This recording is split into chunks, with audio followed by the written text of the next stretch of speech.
Well, Josephine's Pride has come through to open up the pick six, son of master of my pate, bred by Shively Stud. Well done to Mr. John Finlayson. First and third for you, yes, sir. Richard Free for Paul Lafferty. And Simnikiwe is the winning groom. He tells me that he's known better at the stable as a little guy. So well done to you, little guy. Congratulations, 1,000 Rand. Hollywoodbets and Gold Circle. Little guy has done an outstanding job here. Simnikiwe. And Vusi is the man in charge of all these grooms, and everybody very and all the yeah. He was in charge of the horses. Lef, I mean, thanks for your podcast because it's a tremendous help. You were confident with this horse as the right horse in the field, but you gave the boys the third horse as well. Yeah, I really thought he'd run well. I told John, I said he's got a few issues, but he's going to be all right, you know. And it looked like he was not going anywhere, but he came through and ran a very nice race. On his work, you mentioned the third horse that, you know, it's, you don't know. He's a better horse than the winner at home. You did say that. Yeah, he's a better horse than the winner at home. And you make a fool of yourself every time you come racing. People think, well, what's to chain him, you know? Sure. But I was lucky that the fancied one, which we all fancied, had Richard aboard. He rode a very good race.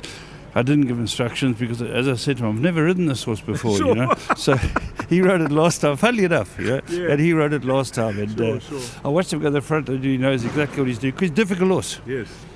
And he'll tell you more, but I'm chuffed for John. Yes. Very, very good. Another winner for him and for the yard. So all going well, Dees. Yeah, all going well. I mean, that must be the best instructions ever. I had never ridden this horse. I've never ridden this horse. I can't. Which is the truth. It's absolute truth, you know.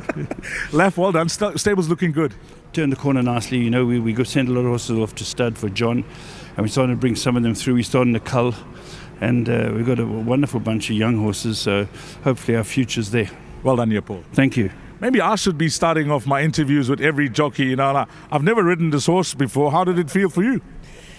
Well, I've ridden him 3 times now, so first time he went straight from a 1200 into a 2.4, I think it was, and you know, very simple instructions. You know, just drop him out, leave him, and see what he's capable of. And he pulled in behind horses, and I looped the field, and he was galloping freely. And I thought to myself, top of the straight, I said, if he quickens, he's way above average. And you know, he did tire off, and you know, he ran a dismal race. But straight after that, I think it was 2 weeks later, he ran in a mile or a 1900 with the kid on, and he flashed up for a second. I said, oh, I remember that. That's yes. The horse I saw or felt. And last time I rode him in the 1700, I was asked to give him a chance and let him finish. But I think if he didn't hang, he probably would have won by 5 on that day. And he made it very difficult. He just wanted to run him behind the initial winner. And today, no instructions like that. And you know, I wanted to lead, but obviously in the beginning he's a bit lethargic, and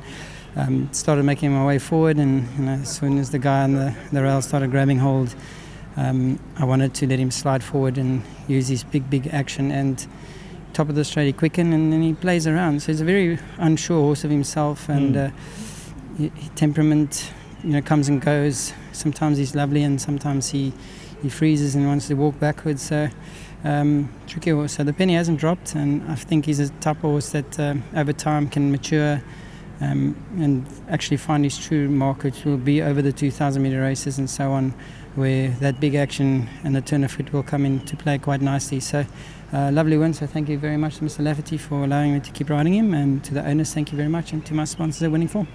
Well, you've given Paul lots of positives there. I just want to look back because I can remember Richard Free as the man to follow today. Let me try and refresh. You know that refresh button on the mouse? Let's try and refresh it for Richard. I just want to have a look there because I can't keep track of you these days. You're riding. That's it, under F. What do you think? You're having a look at it. Your eyesight's better than mine. So I'd fix, you know, I think he needs a bit of ground, so drop in the mile. Could be a bit interesting. Purple Operator should run in the money. Gambiesta should run in money. Final Destiny, I think obviously the horse drawn 2 is going to be hard to beat on its last run.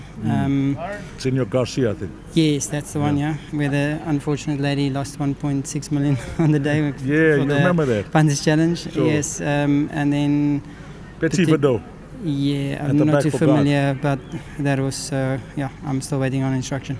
Well, let's see what happens because you've got some nice rides to come. And Richard, Things going well. What's the number on your cap there? This one is incorrect. I can't find the number. Incorrect 31. cap load. Yes, What- 81. 81. Yes. Shoop, you're flying to the 3-figure marker. Yeah, I need that 300 and I'm desperate for it. Well played. Thank you. Nice one. Well, I said he's flying to that 3-figure mark, reaching 100. Richard said, yeah, I need that 300. So he means business. What's the result? 6-2, 1 and 5. And that was leg 1 of the Pick 6, which was race number 2. Up next will be Jackpot 1, race 3.